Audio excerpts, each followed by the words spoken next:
승리하는 교회, 교회가 이긴다, 교회가 승리한다. 그게 무슨 뜻일까요? 교회가 세상에서 세상 사람들이 갖고 싶어하는 돈과 권력과 명예, 힘을 그들과 싸워서 더 많이 얻는 것이 이기는 것이 아니죠. 교회는 세상에서 그들과 싸워 이기는 자들이 아니라 그런 돈과 권력과 명예와 힘을 추구하면서 무한 경쟁에 몰아넣는 그런 세상 질서와 싸워서 세상을 이기는 것입니다.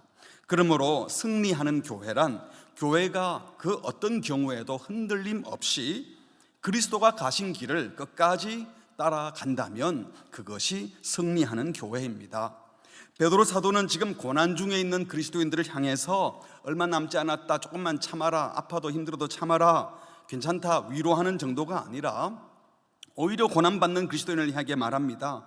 세상 사람들이 자기들의 기본적인 도덕 양심 기준으로 교회를 이렇게 저렇게 비방할 텐데, 그러나 그들이 비방하다가도 우리와 교제하면서 우리 성도들 가슴 속에 있는 주님이 주신 선한 양심, 그 선한 양심을 가지고 계속 살아가는 우리를 지켜보다가 우리와는 차원이 다르구나, 스스로 부끄러움을 느끼고, 그래서 부끄러워하다가 성도들 속에 있는 그리스도를 발견하게 만드는 복음의 통로가 되어야 한다, 이렇게 강하게 권면하고 있습니다. 이 길을 계속 가는 것이 승리하는 교회인 줄 믿습니다.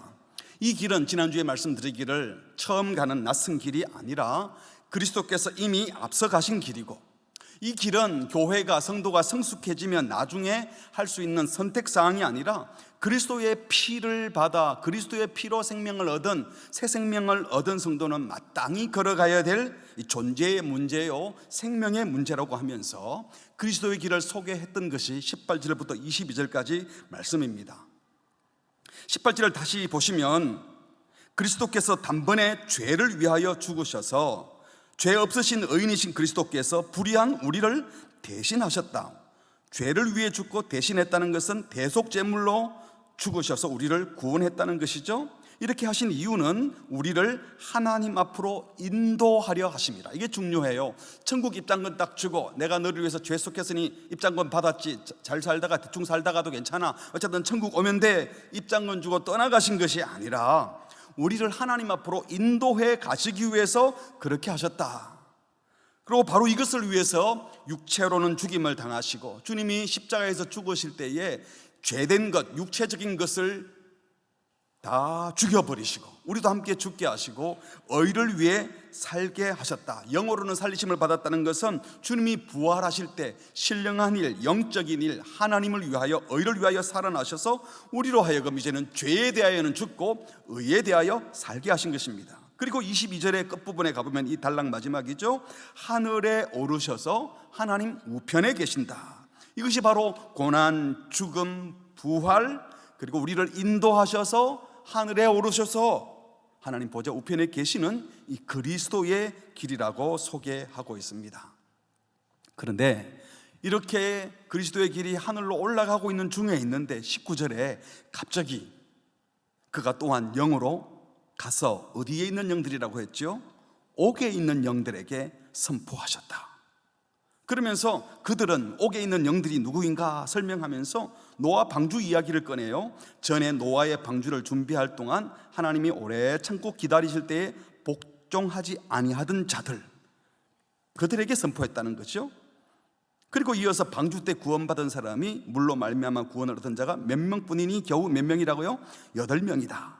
여기서 왜 갑자기 옥에 있는 영들에게 갔다는 이야기와 함께 방주 이야기를 언급하는 것일까요? 사실 성경 본문이 많지만 그 중에 가장 난해한 구절 중에 하나가 이 본문입니다. 성경학자들이 이 본문을 읽으면서 옥이 도대체 어딘가, 지옥인가 연옥인가, 소울, 하데스 뭔가, 옥에 있는 영들, 노아의 방주 준비할 동안에 하나님이 오래 참고 기다리셨다, 그때 복종하지 않은 자들, 이 사람들이 누구를 가리키는 건가? 그리고 옥에 있는 영들에게 갔다 했는데 언제 간 건가? 그리고 무엇을 선포했다는 것인가? 다양한 의견을 내놓고 있습니다. 여러분 질문만 들어도 머리가 복잡해지시죠? 싹 알아듣겠어요? 어렵죠? 저도 많이 어려웠어요. 그런데 몇 가지로 정리해보면 이렇습니다. 어떤 학자들은 그리스도께서 영으로 옥에 있는 영들에게 선포했다, 이것이 그리스도께서 이제 고난받고 죽으시고 무덤에 계시다가 부활하셨는데 그 무덤에 계시는 그 기간 동안에 영으로 지옥의 하데스에 내려가셔서 노아 시대 홍수 이전에 타락하여 범죄했던 사람들이 구원 못 받고 옥에 갇혀 있는데 그들을 구출하기 위하여 전도했다, 이런 식으로 이야기합니다. 또 어떤 사람들은 그리스도의 영이 노아 홍수 심판 전에 노아를 통해서 전도를 열심히 했는데 그때 구원 못 받고 남아져 있던 사람들, 또는 구약 시대에 경건하게 살았지만 천국까지는 못 가고 연옥 같은 데 갇혀 있는 그 사람들을 건져내기 위해서 그리스도께서 무덤에 있을 때 지옥에 잠시 내려가셔서 그들을 건져내는 전도 사역을 했다, 이렇게 주장합니다. 그러니까 이것은 천국과 지옥 사이에 사람들이 다시 구원받을 수 있는 기회가 주어지는 연옥 같은 것을 설정해 놓고 그리스도께서 거기 가서, 그 연옥에 가서 천국에 못 간 사람들 천국 보내주려고 전도하러 갔다는 거예요. 여러분, 그런데 이게 성경 어디에도 없는 얘기거든요. 성경을 아무리 뒤져봐도 죽은 자들을 위해서 두 번째 기회를 준다, 이런 주장, 이런 말씀이 없습니다. 또 천국과 지옥 사이에 죽은 자들이 머물러 있다가 다시 천국 갈 수 있는 장소인 연옥 같은 거 설명하지 않습니다. 두 번째 구원의 기회를 말씀한 적이 없어요. 여러분 아시는 것처럼 캐톨릭에서는 이 연옥 얘기를 끄집어내니까 안 믿고 돌아가신 조상들이나 또 사랑하는 자녀들이 안 믿고 돌아가면 지옥 갈 텐데 괜찮다, 연옥에 있으니까 니네들이 헌금을 열심히 하면, 그들이 아예 표현하면 동전이 헌금하면 땡그랑 떨어져서 쌓이는 만큼 연옥에 있던 사람들이 한 단계 한 단계 천국으로 가까이 간다, 이게 무지한 사람들 이렇게 가르쳐서 돈 많이 거둬들여가지고 베드로 대성당도 짓고 그런 거예요. 이 성경에 없는 얘기입니다. 여기서 우리가 성경 해석의 기본 원칙을 생각해 봐야 되는데요, 성경을 해석할 때는 반드시 문맥을 따라 해석을 해야 되는 겁니다. 문맥을 따라서 도대체 어떤 문맥에서 이 얘기를 하고 있나, 글을 읽으면 당연한 거 아닙니까? 그리고 저자가 무슨 의도로 이 글을 썼는지 그 의도를 염두에 둬야 되고요, 또 이 자연스러워야 돼요. 모든 해석은 이래도 되나? 이렇게 해석할 수도 있나? 이건 안 되는 겁니다. 한 가지 더 가장 중요한 것은 한번 따라 할까요? 성경은 성경으로 풀어야 한다. 성경이 창세기부터 계시록까지 하나님께서 통일성을 갖고 주신 말씀이라면 창세기에 해석한 말씀과 계시록에서 해석한 말씀, 베드로전서에서 해석한 말씀이나 출애굽기에서 해석한 말씀, 이게 다 연결이 되어야 되는 것이지 여기 말씀 따로 저기 말씀 따로, 그러다가 또 이상한 단어 하나 나오면 그 단어에 딱 꽂혀가지고 옥에 있는 영들, 그러니까 이걸 막 억지로 풀려고 하다가 성경을 곡해하면 안 된다는 겁니다. 성경의 내용은 다른 성경과 조화를 잘 이루어야 되는 겁니다. 저는 확신컨대 이 모든 성경은 하나님이 우리를 구원하기 위하여 필요해서 주신 것이고, 이 말씀을 통해서 하나님이 누구신지 예수님이 누구신지 설명하시면서 신자가 가야 갈 길을 명확하게 보여주는 말씀이라고 믿습니다. 이런 마음을 가지고 성경을 들여다봐야 하는 겁니다. 또 어떤 성경학자는요, 그 연옥 같은 것 없다 그러면서 그리스도께서 죽음과 부활 사이에 그런 옥에 가신 것이 아니라 그리스도께서 영으로 구약시대, 예수님이 천지 창조할 때부터 계신 하나님이시니까 구약시대 노아 시대에 노아 속의 영으로 들어가셔서 노아를 통하여 방주 짓는 120년 기간 동안 노아가 세상 사람들에게 전도했다. 그런데 그리스도의 영이 그 속에 들어가서 전도했다는 겁니다. 베드로전서 1장에 보면 이런 말씀이 있거든요. 선지자들에 대해서 얘기하면서 자기 속에, 여긴 자기 속은 선지자들 속에 계신 누구의 영이?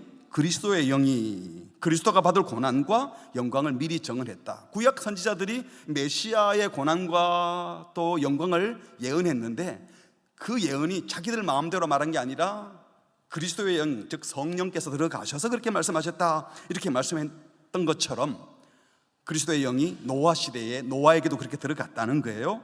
그리고 또 베드로후서 2장에 보면은 옛 세상을 용서하지 아니하고 오직 의를 전파하는 노아와 그 7 식구를 보존했다. 이 노아를 의를 전파하는 자라고 묘사했는데요, 그리스도의 영이 노아 속에 들어가서 당시 사람들이 회개하도록 전파했다는 겁니다.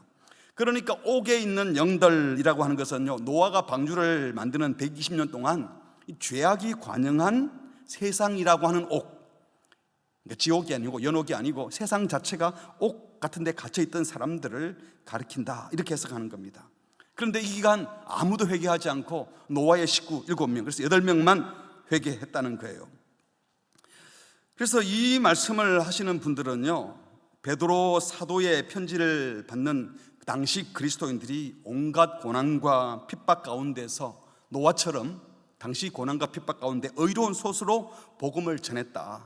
노아도 아무도 개종자 못 얻은 것처럼 베드로 시대의 사도들도 열심히 그 성도들도 전도를 했지만 개종자를 하나도 얻지 못해서 힘들어하지만 낙담하지 말라라는 위로의 말씀을 하고 있다는 것입니다.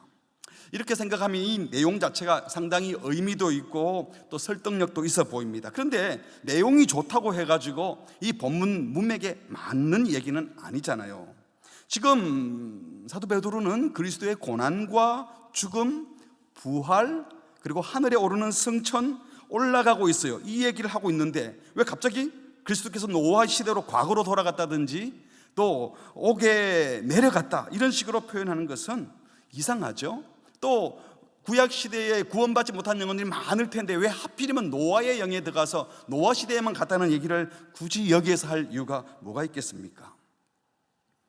사실 그리스도는 죽은 영혼들에게 전도하러 가신 것이 아니고 악한 세력들에게 부활의 승리를 선포하러 가신 겁니다.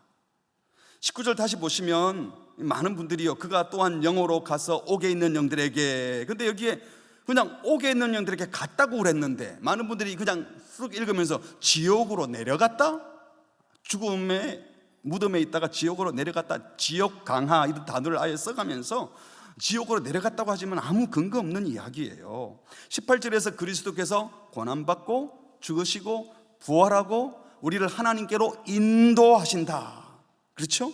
인도하시는 중에 이 단락 마지막 20절에서는 뭐라 그랬죠? 22절 하늘에 오르셨다. 그리고 하나님 보좌 우편에 계신다. 이렇게 올라가고 있는 중에 갑자기 내려갔다가 다시 올라왔다. 불쑥 말하는 것은 문맥상 어색하기 그지없습니다. 더구나 히브리인들의 세계관에 따르면 하나님이 계시는 저 하늘이 있고 그리고 하늘에 올라가기 그 근처 어느 곳에 최종 심판을 받기 전에 악한 천사들을 가두어 두는 저장소 같은 암흑의 공간이 있다고 생각했습니다. 거기 있다가 다시 건진받는 연옥이 아니고 이제 심판받았는데 최종 심판 전까지 잠시 가두어 두는 곳이 있다는 거예요.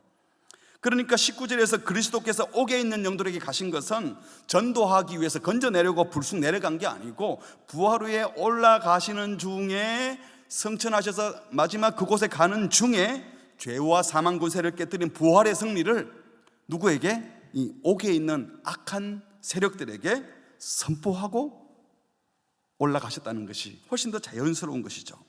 특별히 여기에 선포하셨다. 우리 한글 성경에 잘 번역했어요. 케루스라는 단어를 그렇게 번역했는데 이것은 일방적으로 선포하는 것이에요. 설득하고 설명하고 설교하는 게 아니에요. 프리칭이 아니에요. 누가복음 8장 1절에 똑같은 단어를 이렇게 번역했죠. 그 후에 예수께서 각 성과 마을에 두루 다니시며 하나님 나라를 뭐라 그랬죠? 선포하셨다. 그러니까 하나님 나라는 선포하는 거예요. 하나님 나라가 왔다. 이것이 하나님 나라다. 선포하면 그것을 선언을 듣고 믿든지 안 믿든지 하는 것이죠. 그런데 우리 한글 성경에 마태복음이나 마가복음, 누가복음에 복음을 전파하니라 이렇게 하면서 전파라는 단어를 다 많이 번역을 해뒀어요. 근데 그 단어가 다 선포입니다. 하나님 나라 복음은 선포하는 것이지 무슨 막 전해가지고 설득을 해가지고 전해서 듣는 도를 전하는 정도가 아니라 선포하는 것이에요. 오늘 이 본문에서도 옥에 있는 영들에게 그렇게 선포했다라고 말씀했어요. 그리고 옥에 있는 영들은요, 구원받아야 될 영혼들이 아니라 말씀드린 것처럼 타락한 천사들을 가리키는 거예요. 여기 20절에 그들은 전에 노아의 날 방주를 준비하는 이 120년 기간 동안 회개하지 않는 사람들에 대해서 하나님 오래 참고 기다리셨어요. 그런데 그때에 복종하지 아니하던 자들, 이게 누구를 가리키는가? 노아는 그 기간 동안 방주를 지었고 방주를 짓는 동안에 회개하고 돌아올 기회를 계속 줬습니다. 그런데 범죄하여 타락한 천사들의 사주를 받은 인간들이 그 악한 천사들과 함께 타락해서 끝까지 하나님께 불순종하고 거역했다는 겁니다. 여기서 그리스도께서 선포하신 옥에 있는 영들은 누군가 하면 바로 복종하지 아니하던 자들, 하나님이 오래 참고 기다리시는 가운데 이 추악한 악행과 도덕적 문란을 부추기면서 사람들을 사주해서 범죄케 했던 타락한 천사들을 복종하지 아니하는 자들이라고 표현했다는 것이에요. 베드로후서 2장 4절에 보면 같이 읽어볼까요? 시작. 하나님이 범죄한 천사들을 용서하지 아니하시고 어디에 던져? 지옥에 던져. 그렇죠. 범죄한 천사들이 지금 지옥에 심판받아 던져져 있어요. 그 어두운 구덩이에 두고 언제까지 지킨다고요? 심판 때까지. 그러니까 마지막 심판 때 완전히 처단하기 위해서 잠시 그게 가둬뒀다 라고 말씀하시고 있는 겁니다. 그리고 5절에 옛 세상 용서하지 아니하시고 오직 의를 전파하는 노아와 그 7 식구를 보존하시고 경건하지 아니한 자들에게 세상 용서를 내리셨다. 결국 심판하셨다는 거죠. 그리고 마지막에 완벽하게 제거할 겁니다. 유다서 1장 6절에도 사탄에 대해서 이렇게 표현했습니다. 자기 지위를 지키지 아니하고, 천사는 하나님의 심부름꾼인데 심부름꾼 안 하고 지가 신이 되어가지고 자기 마음대로 하려고 자기 처소, 자기 자리를 떠난 천사들, 이들이 바로 타락한 천사요 사탄이라는 겁니다. 이들을 큰 날의 심판까지 영원한 결박으로, 그러니까 그들이 다시 구원받는 거 아니에요. 흑암에 가두어뒀다라고 했습니다. 그러니까 그리스도께서는 어디 가셨는가? 고난, 죽음, 부활, 그리고 마지막 성천하면서 하늘에 오르는 그 중간에 있는 이 사탄의 세력들에게 가서, 옥에 있는 영들은 바로 그들입니다. 타락한 전사들에게 가서 하나님의 백성을 힘들게 하고 예수 못 믿게 하고 악한 길로 가도록 만드는 그들에게 가서 그리스도께서 나는 십자가에 죽고 부활하여 이 모든 악한 권세를 이제는 다 무너뜨렸다, 승리했다라는 그 영광스러운 승리를 원수들에게 보란듯이 선언하러 가셨다는 겁니다. 이것은 마치 골로새서 2장에 보면요, 세례의 의미를 설명하면서, 세례는 물속에 들어갔다가 나오지 않았습니까? 그리스도와 함께 물속에 들어가서 죽었다가 예수님 사실 때 다시 살아나는 이것을 묘사하면서 이 악한 권세를 멸한 이야기를 설명하다가 사도 바울이 게선 장군의 이야기를 합니다. 그 당시 로마시의 군대가 나가서 적군을 물리치고 들어오면 승리했다는 사실을 확인하려고 게선 장군이 앞서고 뒤에 포로들을 다 데리고 올 때 옷 다 벗기죠. 갑옷 벗기고 무기 다 빼앗고 무장 해제 완전히 시켜서 니네들은 내 종이야 라는 걸 사람들에게 보여주고, 그러면 많은 백성들이 나와서 박수치면서 환호하는 거죠. 승리했다는 찬가를 부르는 겁니다. 이걸 상상하면 되는 거예요. 골로새서 2장 14절 15절이 그 말씀이에요. 우리를 거스르고 불리하게 하는 법조문으로 쓴 증서, 율법의 모든 권세들을 다 지우시고 제하여 버리사 십자가에 완전히 못 박으셔서 더 이상 율법의 권세에 매이지 않도록 자유케 해주시고, 15절 통치자들과 권세들을, 이 악한 권세들을 어떻게 했어요? 무력화했다, 무장 해제시켰다. 그래서 꼼짝 못하도록 해서 그걸 드러내어 많은 사람들이 보게 하셔서 어떻게 해요? 구경거리로 삼으셔서 십자가로 그들을 이기심을 많은 이들에게 공포하신 겁니다. 지금 이런 표현이 바로 오늘 읽은 19절 말씀에 그가 또한 영으로 가서 옥에 있는 영들에게 그리스도의 승리를 선포하셨다, 바로 그 말씀이라는 겁니다. 그렇다면 그리스도께서 옥에 있는 영들, 악한 권세자들에게 자신의 부활과 승리를 선포하신 목적이 무엇일까요? 그리스도의 고난과 죽음과 부활은 우리 인간들을 구원하기 위해서 우리 죄를 대속하시려고 죽으시고 부활하셨다면, 이제 하늘에 오르시고 승천하신 것은 이미 우리는 구원했고, 우리를 인도할 뿐만 아니라 인도하는 과정 가운데 그 사탄에게 자신의 승리를 선포하신 것입니다. 이렇게 선포하신 이유는요, 그 목적은 승리하신 그리스도는 교회를, 저와 여러분을 그 하나님께로 마지막 승리의 자리까지 인도할 충분한 권세와 능력과 지위를 가졌다는 사실을 사탄에게 선포함으로 우리에게 공적으로 선포하는 겁니다. 그리고 우리에게 확정해 주는 겁니다. 예수님이 바로 그런 이기신 분이라는 것을. 다시 말하면 그리스도께서 승리하신 것은 그리스도를 따르는 신자들의 승리이고, 그리스도께서 승리하신 것은 그리스도를 따르는 교회의 승리임을 보여주기 위함이라는 겁니다. 우리 예수님께서 공생애를 시작하실 때 기억하시죠? 세례 요한에게 뭘 받았어요? 세례를 받았어요.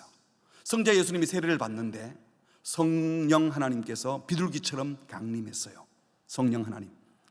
그리고 성부 하나님께서 이는 내 사랑하는 아들이요 내가 그를 기뻐하노라 하고 예수님이 어떤 분인지 선언해 주셨습니다. 선포. 그러니까 공생애를 시작하시면서 예수가 내 아들이다, 내가 기뻐하는 자다, 내가 기뻐하는 일을 할 것이다 라는 공적 선언을 한 것처럼 이제 고난받으시고 죽으시고 부활하시고 승진하신 예수님이 이제 직접 사탄을 향하여 선언하는 거예요. 너 꼼짝 마, 이제 다 끝났어, 내 백성 너희가 손댈 수 없어 외치시면서 우리들에게는 뭐라고 하십니까? 두려워하지 말거라, 염려하지 말라라고 동시에 말씀하시는 것입니다. 홍수로 온 세상이 물에 잠겼을 때 물 위에 떠있던 방주가 가만히 떠있는 게 아니었죠. 마른 땅인 아라랏 산으로 향하여 마치 올라가는 것처럼 그래서 방주를 통해서 구원을 받았습니다. 마찬가지로 교회, 그리스도인들, 우리 성도는 세례를 통하여 하나님을 향해 찾아가는 중에 있습니다. 그런데 그리스도는 이미 하늘에 오르셔서 하나님 우편에 계시면서 저와 여러분을 그곳에서 기다리고 계시는 것입니다. 이 와중에 악한 권세들을 향하여 내가 이겼다고 선포하심으로 예수님은 우리를 하나님께로 인도하실 수 있는 확실한 분임을, 모든 권세들을 굴복시킨 분임을 우리에게 확인시켜 주시는 것입니다. 그리고 영들에게는 이렇게 말하는 거예요. 너희들 까불지 마라, 내 백성들에게 쓸데없는 짓 하지 마라.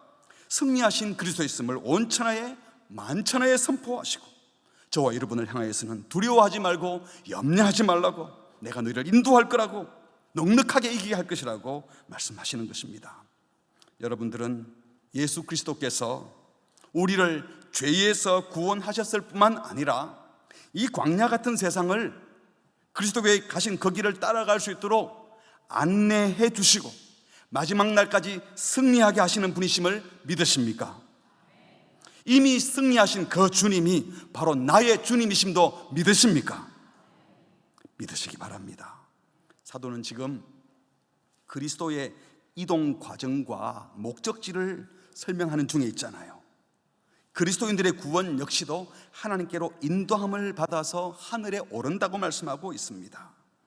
그리스도의 고난, 죽음, 부활, 그리고 마지막 승천과 영광에 이르는 그 방향을 말씀하시면서 그 이동 과정 중에 방주도 아라랏 산으로 위로 올라가고 있고, 그래서 그 방주를 통하여 노아의 가족이 구원받은 경로를 말씀하고 있어요.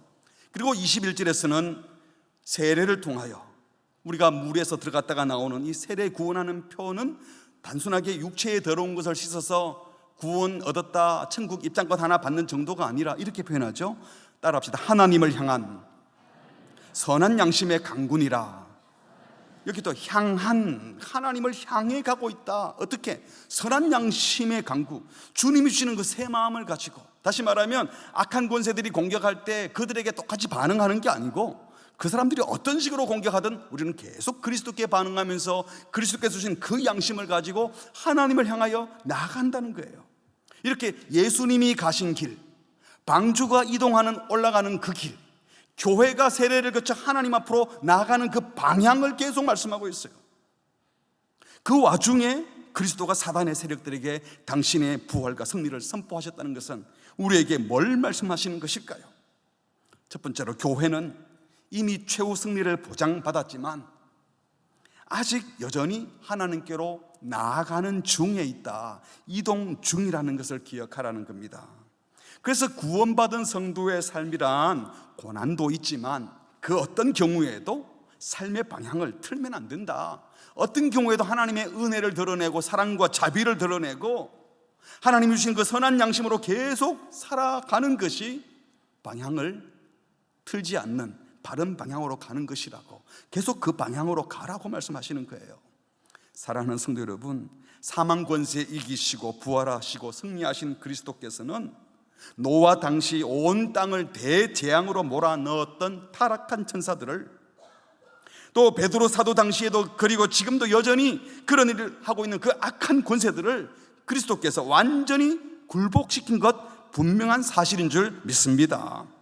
옥에 있는 영들에게 선포한 것, 바로 그 승리를 공식적으로 공포한 것입니다. 그런데 그럼에도 불구하고 여전히 악의 세력들이 완전히 제거된 것이 아니라 지금 우리를 꼬드기고 있어요. 그래서 우리는 주님 앞에 가는 그 순간까지는 영적 전투를 벌여야 한다는 겁니다. 그럼에도 불구하고 그리스도께서 이미 승리하셔서 모든 악한 권세를 물리치고 승리하신 것이 너무나 분명하기 때문에 전투를 계속 벌이지만 우리는 전투 중에도 안식할 수 있고 환난 중에도 평화를 누릴 수 있다고 말씀하시는 겁니다. 이것이 최후 승리를 보장받았지만 지금 하나님께 나아가는 교회의 모습입니다. 이걸 놓치면요, 내가 구원받은 성도인데 왜 하는 일마다 안 되냐, 그게 아니라는 거예요. 지금 계속 그 방향으로 가고 있으면 잘하고 계신 거예요. 이것은 예수님께서 하나님 나라를 선포하실 때 이미 하나님 나라가 왔다라고 말씀하시면서 또 아직은 오지 않았다, 이게 복음서에서 자주 반복되는 말씀이에요. 예수님께서 공생의 초기에 말씀하셨잖아요. 회개하라, 천국이 가까이 왔다. 4장에서는 이제 사역 초기에는 가까이 왔다 이렇게 말씀하시다가 중간쯤에 12장에 하나님의 성령을 힘입어 내가 귀신을 쫓아냈다. 예수님 손에 귀신이 쫓겨나면 귀신의 나라가 물러가고 예수님의 나라가 임한 것이기 때문에 하나님의 나라가 이미 임했다. 예수님의 승리를 선포하면서 하나님 나라가 왔다라고 얘기했어요. 그런가 하면 동시에 후반부에 가면 이 천국 복음이 모든 민족에게 전파되어야 그때야 끝이 온다 하니까 아직 끝은 오지 않았다. 이미 왔는데 끝은 오지 않고, 그러나 지금 승리했지만 계속 투쟁 중이다. 그래서 고난도 있다, 이런 말씀이잖아요. 구원에 대해서도 그렇게 말씀하세요. 사도 바울이 에베소 2장 8절에 은혜에 의하여 믿음으로 말미암은 구원을 뭐라 그랬죠? 받았으니, 구원 받았다라고 했어요. 그런데 베드로전서 1장 5절에 보니까 너희는 말세에 나타내기로 예비하신 구원을 뭐라 그랬죠? 얻기 위하여. 지금 하나님의 능력으로 보호함을 받는다, 이 말은 보호함을 받아야 될 만큼 어려움도 있다는 거예요. 베드로전서 2장 2절에 이는 그로 말미암아 너희로 구원에 이르도록 자라게 한다. 계속 구원을 또 이루어 가야 한다. 빌립보서 3장 12절에서는 내가 이미 얻었다 한다니 온전히 이루었다 함도 아니라 오직 내가 그리스도 예수께 잡힌 바 된 그것을 뭐라고 그랬죠? 잡으려고 어떻게 해요? 달려가노라. 형제들아, 나는 아직 내가 잡은 줄로 여기지 아니하고 오직 한 일, 즉 뒤에 있는 것 잊어버리고 앞에 있는 것을 잡으려고. 14절 같이 할까요? 시작. 표대를 향하여 그리스도 예수 안에서 하나님이 위에서 부르신 부름의 상을 위하여 달려가노라. 그러니까 최종 구원, 마지막 상금 받는 날은 아직 오지 않았다. 그런데 우리는 달려가고 있는 중이다. 보호가 필요하다. 두려움도 있다. 그러나 승리한 자이다. 이게 성경의 가르침입니다. 영생에 대해서도 표현을 보면 요한복음 5장 24절에 예수님을 믿으면 영생을 뭐라 그랬죠? 얻었고 심판에 이르지 아니하나니 사망에서 생명으로 이미 옮겼다. 완료, 과거형으로 말씀하시면서 로마서 5장에 보면 또 뭐라고 그랬어요? 이는 제가 사망 안에서 왕노릇한 것 같이 은혜도 또한 의로 말미암아 왕노릇하여. 같이 읽겠습니다. 우리 주 예수 그리스도로 말미암아 영생에 이르게 하려 함이라. 그러니까 아직 그 완전한 영생에는, 궁극적인 영생에는 이르지 못했다는 거예요. 승리했지만 가장 좋은 것은 아직 오지 않았다는 겁니다. 우리가 영생을 받았어요. 영생을 누리고 있는데 가장 좋은 영생의 그 풍성함은 그날 가서 누릴 겁니다. 기대하시기 바랍니다. 개봉박두 갈 거예요. 갈 거라고, 확실히 갈 거라고. 거룩에 대해서도 말씀하십니다. 히브리서 10장 10절에 예수 그리스도의 몸을 단번에 들이셔서 우리가 거룩함을 얻었다라고 했죠. 이미 거룩해요. 그런데 또 베드로전서 1장 15절에는 같이 할까요? 오직 너희를 부르신 거룩한 이처럼 너희도 모든 행실에 거룩한 자가 되라. 계속 거룩함을 이루어 가야 한다고 말씀하세요. 옷 입는 것에 대해서도 말씀하십니다. 갈라디아서 3장 27절 누구든지 그리스도와 합하기 위하여 세례를 받은 자는 그리스도로 옷을 입었다. 예수 믿으면서 세례 받으면서 그리스도로 옷을 입은 사람인데, 로마서 13장 14절 같이 할까요? 시작. 오직 주 예수 그리스도로 옷 입고 정욕을 위하여 육신의 일을 도모하지 말라. 여기에 옷 입고는 계속 입으라는 표현으로 하고 있어요. 구원도 영생도 거룩도 모든 것이 이미 얻었어요. 근데 최고 완성된 것은 아직 오지 않았어요. 그 사이에 우리가 있는 겁니다. 그러나 이미 시작되었습니다. 시작된 구원 반드시 확실하게 목적지까지 도달할 것입니다. 주님이 그곳에 기다리고 계시고 가는 길에도 인도하고 계십니다. 그런데 그 사이에 사탄도 계속 까불고 있어요. 이미와 아직 사이에 영적 전투를 치르고 있는 겁니다. 예수 믿고 구원받고 영접하고 이제 모든 게 달라져서 천국 같을 줄 알았는데 신앙생활 깊이 하면 또 다른 싸움이 막 일어나요. 이거 잘못된 것 아닌가? 여러분, 잘못된 것 아닙니다. 고난이 있지만 더 큰 은혜가 있고 아픔도 있지만 더 큰 영광의 소망이 있는 겁니다. 그러니까 여러분, 그 사이에 이미와 아직 사이에 내적인 갈등이 생기고 부족함이 느껴지고 나는 왜 이럴까 하고 영적 싸움이 있다면 이거 지극히 정상적인 거예요. 이런 갈등이 없으면 죽은 거예요. 그러나 이런 갈등을 하면서 내가 영적으로 이겨야 되는데 내가 하나님의 자녀인데 왜 이러지? 라는 생각을 하고 있는 한 우리는 살아있다는 증거입니다. 하지만 이미 승리를 확정한 후에 싸우는 싸움인 것을 생각하고 절대로 그 어떤 고난에도 어려움에도 두려워하지도 마시고 놀라지도 마시고 계속 그 길을 가시기 바랍니다. 왜냐하면요, 우리 예수님께서 이 땅에 오셔서 십자가에 죽으시고 부활하는 그 순간까지 몸을 갖고 계실 때는요, 계속 사탄의 시험을 받고 고난의 연속이었어요. 우리가 잘 알지 않습니까? 얼마나 예수님을 많이 괴롭혔습니까? 종교 지도자들이 계속 예수님께 딴지를 걸고 유대인들이 계속 예수님을 돌로 쳐 죽이려고 하고 심지어 제자들까지도 이 글을 쓴 사도 베드로도 십자가 절대로 지지 마세요 그러다가 사탄아 물러가라는 소리도 듣고 제자 중 한 명은 예수님을 팔아넘기고 나머지 10제자들도 예수님이 십자가에 죽는다는 예고를 하는 그 와중에 누가 크자 서로 싸우고 누가 높은 자리 갈 건가 2번씩이나 그렇게 싸웠잖아요. 여러분, 그러니까 우리도 믿음의 걸음을 걷는 중에 이런저런 시련과 고난과 유혹들이 있을 거인데 여러분, 놀라지 말고 두려워하지 마십시오. 그 와중에도 저와 여러분은 여전히 복된 자들입니다. 왜냐하면 지금 당장의 고난, 패배가 영원한 패배가 아니거든요. 불순종의 영들, 타락한 천사들, 그들과 똑같은 악한 권세들이 노아 때에 그 많은 사람들을 악에 빠지게 했고 예수님 때도 사람들이 예수 못 믿게 하려고 했고 베드로 사도 당시에 로마 제국에 있던 그리스도인들이 그런 중상모략을 당하고 비난받고 고난받고 죽임까지 당했어요. 하지만 그리스도께서 타락한 천사들, 모든 악한 권세들을 굴복시킬 수 있었다면 지금 우리를 고통으로 몰아넣는 이 세상의 악한 세력들, 권력자들, 세상의 권세자들 얼마든지 굴복시킬 수 있는 줄 믿으시기 바랍니다. 예수 안에서 우리는 이미 최종 승리를 거둔 자이고 그 사이에 갈등과 영적 전투가 있지만 반드시 이길 것을 믿고 가는 중에 있다. 그래서 나는 복된 자라고 선언하고 살아가시기를 주의 이름으로 축복합니다. 그래서 두 번째로, 승리하신 그리스도를 정말 믿는다면 그리스도를 따르는 교회 역시, 성도 역시 결국에 승리할 것을 믿고 끝까지 방향을 잘 잡고 그분을 따라가셔야 하는 겁니다. 우리가 마침내 도달할 도착지, 목적지 이미 확정됐다고 했잖아요. 그리스도께서 오르신 그 영광과 권능의 자리, 하나님 보좌 우편, 그 자리에 우리도 갈 거예요. 교회가 승리하신 그리스도를 따른다면 그리스도께서는 반드시 우리를 그 영광과 권능의 자리로 인도하실 것입니다. 승리하게 하실 것입니다.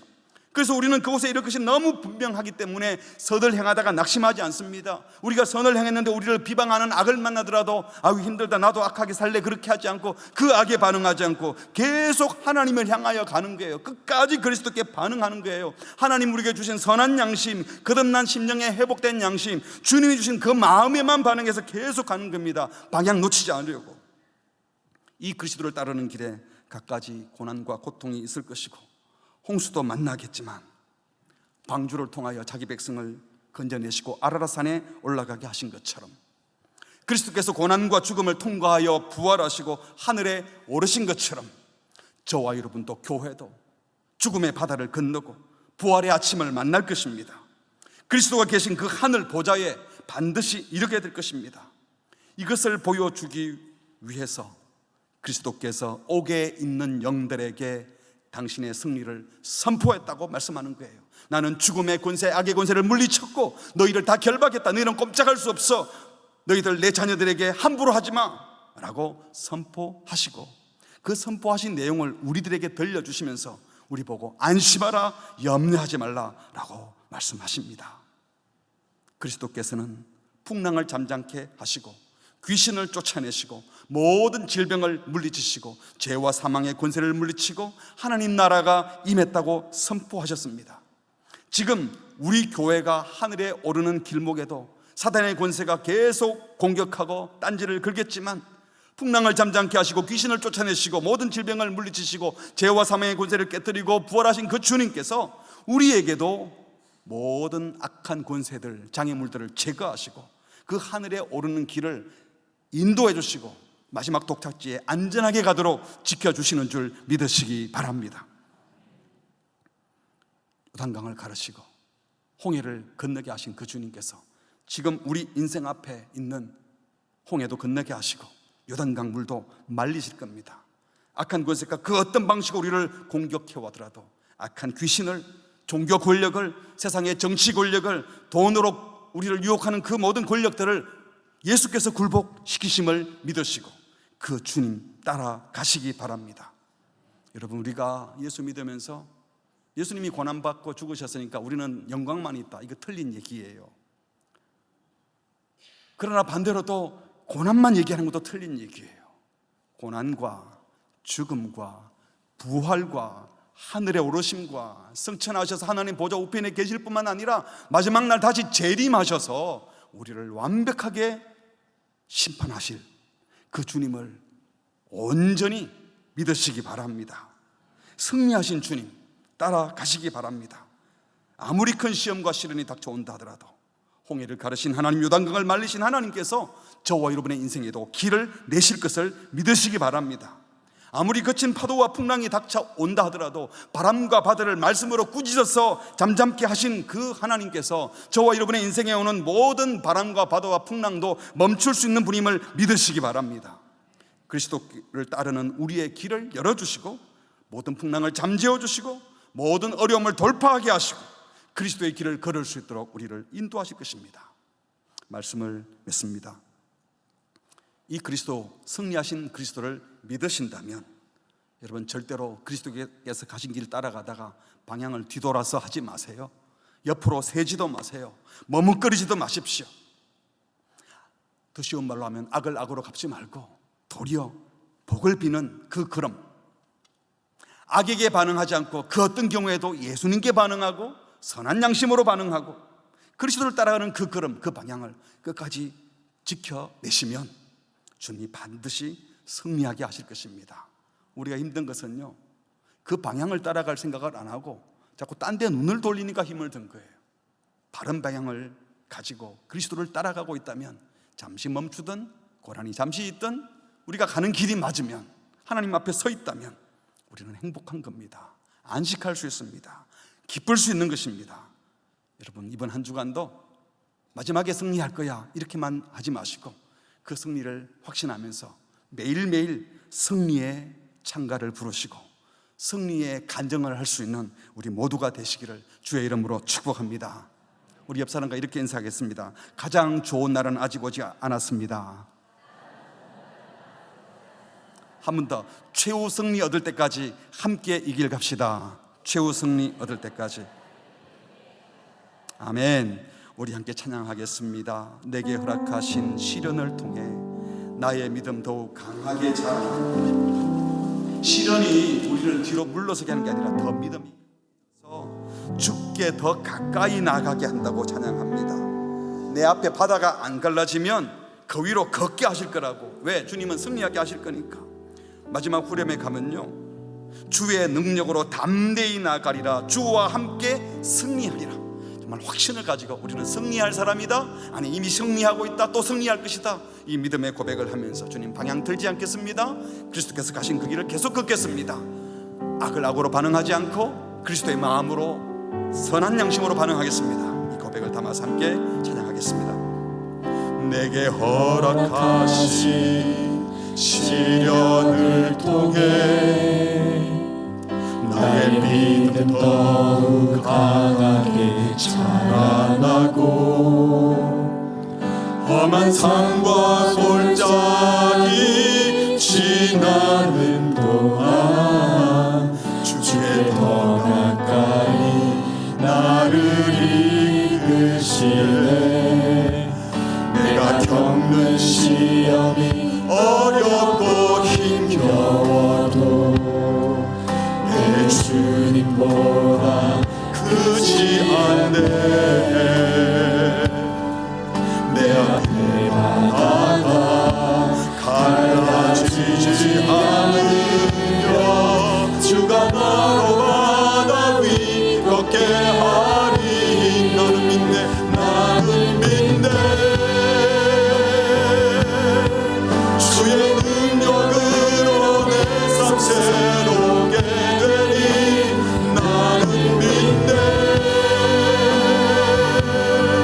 주의 능력으로 담대히 나가리라. 주와 함께 싸워 승리하리라. 날마다 믿음으로 나 살아가리. 내게 허락하신 시련을 통해 나의 믿음 더욱 강하게 자라나고 나의 믿음 더욱 강하게 자라나고 험한 산과 골짜기 지나는 동안 주께 더 가까이 나를 이끄시네. 내가 겪는 시험이 어렵고 힘겨워도 내 주님보단 크지 않네. 내 주님보다 크지 않네. 내 앞에 바다가 갈라지지 않으려 주가 나로 바다 위 걷게 하리. 나는 믿네. 주의 능력으로 내 삶 새롭게 되니 나는 믿네. 주의 능력으로 담대히 나가리라. 주와 함께 싸워 승리하리라. 날마다 믿음으로 나 살아. 나는 믿네, 나는 믿네. 주의 능력으로 내 삶 새롭게 되니 나는 믿네. 주의 능력으로 담대히 나가리라. 주와 함께 싸워 승리하리라. 날마다 믿음으로 나 살아. 나는 믿네, 나는 믿네.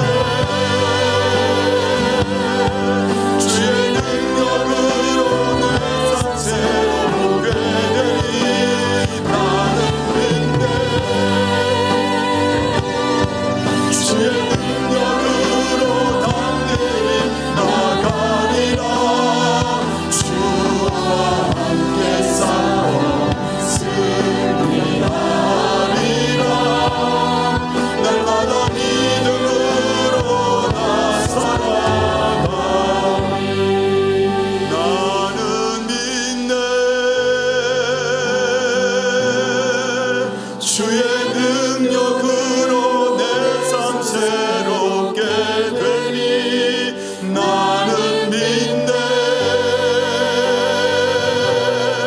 주의 능력으로 담대히 나가리라. 주와 함께 싸워 승리하리라. 날마다 믿음으로 나 살아가리. 같이 기도하겠습니다. 주와 함께 싸워 승리하리라. 여러분, 주와 함께 싸운다면 누구랑 싸우겠어요? 내 욕심을 이루기 위해서, 내 명예를 지키기 위해서, 내 부와 권력을 지키기 위해서 싸우는 그 싸움에 주님이 내 편 들어주는 것 아니지 않습니까? 주님이 싸우는 그 싸움, 그리스도께서 가신 그 길을 주님과 함께 가는 중에 주님과 함께 그 악한 권세와 싸우는 겁니다. 고난의 길, 십자가의 길, 선한 양심으로 살아가는 길, 높은 곳에 오르는 그 길을 막아서고 뒤돌아가라고 말하고 옆으로 세라고 하고 세상 사람들과 똑같이 경쟁하고 싸워서 세상에서 명예 권력 얻으라고 부추기는 그 악의 세력들과 싸워서 이기라고 말씀하십니다. 우리가 실패했다 생각이 되고 예수 믿으면서 고난이 많고 나는 왜 이렇게 안 되는 것이 많으냐라고 고민하고 슬퍼하는 이유를 가만히 보면 정말 안 돼서 안 된 게 아니고 안 돼야 될 것 안 되게 하시는 것을 모르고 엉뚱한 방향으로 싸우기 있기 때문 아닐까요? 여러분, 가족들을 지금 어떻게 대하고 계십니까? 그리스도의 마음으로 대하고 있고 그 마음으로 대하는데 안 되는 거예요? 아니면 딴 생각하다가 힘들어진 겁니까? 여러분의 자녀들을, 여러분의 배우자를, 또 여러분 직장의 동료들을, 우리 일상의 삶에서 싸우는 대상이 도대체 누구인지 한번 돌아보십시오. 그리스도께서 가신 그 길을 가기 위해서 악한 권세와 싸우는지, 나도 모르게 내가 사랑해야 될 대상과 싸우고 있는지 주님 그리스도의 마음을 부어주셔서 어떤 경우에도 주님 가신 그 길 가게 해주십시오. 이미 승리한 건데 맨날 질 거다 생각하는 것이 아니라 이번에도 이길 수 있고 또 이길 거야, 우리는 이미 이긴 싸움을 싸우는 거야, 주님 이기게 하여 주시옵소서. 이 마음을 붙들고 우리 합심해서 같이 기도하시겠습니다. 주님, 오늘도 우리에게 말씀해 주셔서 감사합니다. 다시 한번 우리는 승리하는 자이고 이기는 자임을 믿고 나아가게 하여 주시옵소서. 하나님, 고난과 십자가에서 부활하시고 승리하시고 다시 오시는 예수님을 믿습니다. 우리를 승리하게 하신 것이고 그 도착지에 이르게 하신 주님을 믿습니다. 우리의 구원 이동 중에 있고 하나님, 아직 하나님은 온전한 곳에 이르지 못하였어. 고난에 있고 아픔이 있어요. 그러나 주님 이기게 하시는 주님을 믿습니다. 지금도 낙담하여 있는 자들, 안 된다고 고백하는 자들, 사탄의 말에 귀 기울이지 말게 하시고 너는 안 된다고 하는 자들의 귀를 기울이지 말게 하시고 예수님이 십자가에 죽으시고 부활하시면서 모든 악한 권세들, 미움의 권세들, 하나님 더러운 세력들 다 멸하신 줄 믿사오니 주의 믿음으로 승리하게 하여 주시옵소서. 주의 백성들에게 찾아가 주셔서 저들 마음속에 임하여 주셔서 그리스도의 십자가가 보이게 하시고 부활하신 예수님이 보이게 하여 주시고 하늘 보좌 위에 우편에 계시고 모든 악한 권세를 물리치신 예수님이 보이게 하여 주시옵소서. 악한 영들에게 그리스도의 승리를 부활을 선포하셨던 그 예수님의 선언을 듣게 하여 주시옵소서. 그 선언이 큰 소리로 우리의 귀에 직행하게 하여 주셔서 우리는 무너지지 않고 승리하면서 나아가게 하여 주시옵소서. 그래서 승리하고 그래서 이긴 자들을 될 수 있도록 주님이여 우리와 함께 하시고 이기게 하시고 새롭게 하여 주시옵소서. 하나님이여 하나님을 승리하게 하시고 저들의 손을 붙잡고 그들의 마음을 붙잡아 주시고 이기게 하여 주시옵소서. 주님 우리와 함께 하여 주시옵소서.